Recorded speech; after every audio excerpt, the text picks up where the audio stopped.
मंदसौर जनपद की ग्राम पंचायत सिंधपन मूलभूत समस्या। गांव में सिंधपन के ग्रामीणों ने बताया कि गांव में पीने के पानी की समस्या, मगरे पर नपा कचरा डालकर जलाती है। उस धुएं से सड़क पर जाते समय कुछ ग्रामीण बेहोश तक हो गए और आगे बताया कि नपा कुत्तों को कचरे के ढेर में छोड़कर जाते हैं, उससे से भी सिंधपन ग्रामीण परेशान। ग्रामीणों ने और आगे बताया कि एक कुआं ग्राम पंचायत के नजदीक है, जिसकी मुंडेर बनी हुई नहीं है। पूर्व में भी घटना घटित हो चुकी है। कलेक्टर का आदेश हवा में उड़ाती ग्राम पंचायत। से निवेदन कर रहा हूँ कि मंदसौर के नगर पालिका वाले सारे कुत्ते यहाँ ला के छोड़ रहे हैं कचरा मैदान में।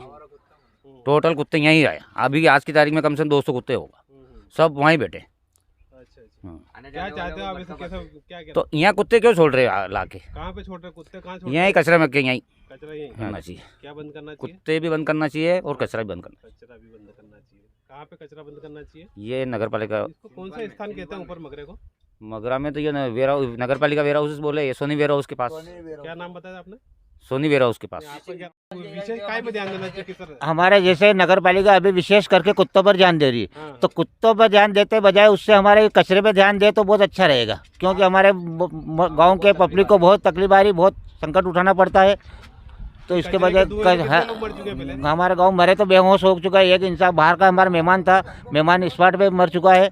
और हर साल दो तीन तो हमारे यहाँ बेहोश हो जाए, धुएं की वजह से बेहोश हो जाते। कचरा हटाना चाहिए। हाँ, ये सबसे बड़ा नगर पालिका जो कुत्ते पे ध्यान दे रही है, इसके बजाय तो इस कचरे पे ध्यान देना चाहिए। विधायक जी का दौरा था, विधायक जी हमारे गांव में आ चुके थे। उसके बाद में शिवराज सिंह जी घटावदा वाले आए और हमारे गांव के मदन लाल डॉक्टर साहब हैं, उनकी बालिका स्कूल से पैदल आ रही थी, तो रास्ते में धुआं इतना भयानक था कि उसको चलने में मतलब धुआं को पार करने में 10 से 15 मिनट का समय लगा। उसमें वो बेहोश होकर गिर गई और बेहोश होकर गिर गई तो मतलब अगर वो शिवराज सिंह जी घटावदा अगर मौके पर नहीं आते तो शायद वो बच्ची हमारे बीच में नहीं होती। तो जैसे वो आया तो उनको पता चला कि बच्ची बेहोश की हालत में थी, तो उन्होंने गाड़ी रोकी और उनको संभाला तो वो बेहोश की हालत में थी। तो जैसे उन्होंने गाड़ी पलटाई और उस बालिका को लेके अस्पताल गए और अस्पताल भर्ती करवाया। उसके बाद में उनके पिताजी डॉक्टर साहब भी गए और वो 2 दिन से वहाँ पे भर्ती रही। ऐसी कितनी घटना घटित हो चुकी है? घटना तो घटने में बाबूजी बहुत सारी घटना घटित हो चुकी है। जैसे कि हमारे गांव में एक गायरी समाज के बेई साहब थे, तो उनको धुआं से वो रास्ता दिखा नहीं और खाई में गिर गए, तो उसको इस बात पे उनकी वहीं पे मृत्यु हो चुकी है। और बहुत सारी बात धुएं के कारण रास्ता नहीं दिखता है, तो लोग इधर से उधर गिरते हैं। बहुत सारी समस्या धुआं से। ये कितने साल से ऐसी परेशानी है? कम से कम 10 साल हो गए बाबूजी। 10 साल। आप लोगों ने, गांव के लोगों ने शिकायत की, बहुत सारी बार शिकायत की। हमारे गांव के वो जिसकी बालिका धुआं से ग्रस्त हो गई थी ना, उनके पिताजी ने बहुत सारी बार सीएम हेल्पलाइन भी शिकायत की और पंचायत में आवेदन दिया, लेकिन उनका कोई सुनवाई नहीं हुई। ये धुआं काय का निकलता है? कौन से स्थान है?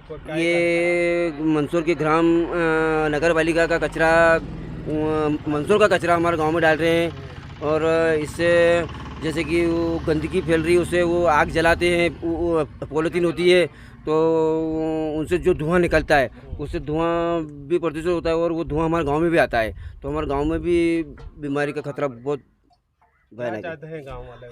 हमारे गांव वाले चाहते हैं कि भाई ये कचरा मुक्त हो और ये बनना चाहिए ना बाउंड्री। तो अगर बाउंड्री नहीं बने तो किस तरह की घटना घटित होगी? यहाँ पे कोई भी अगर साइकिल से तेज मोटरसाइकिल से या किसी वाहन से अगर कोई तेज रफ्तार से आएगा तो उसी में कुएं में गिरेगा। कुएं में गिरेगा। ये कितने साल से खुला पड़ा है? ये तो कम से कम मेरी उम्र के मुताबिक ये 50 साल की उम्र तो मेरी भी है, उससे पहले का पड़ा हुआ। 50 से कितना फीट की दूरी पे? 50 फीट की दूरी पे है। 50 फीट की दूरी। बाउंड्री वाल बनना चाहिए इसका? बनना चाहिए बिल्कुल। क्या नाम बता?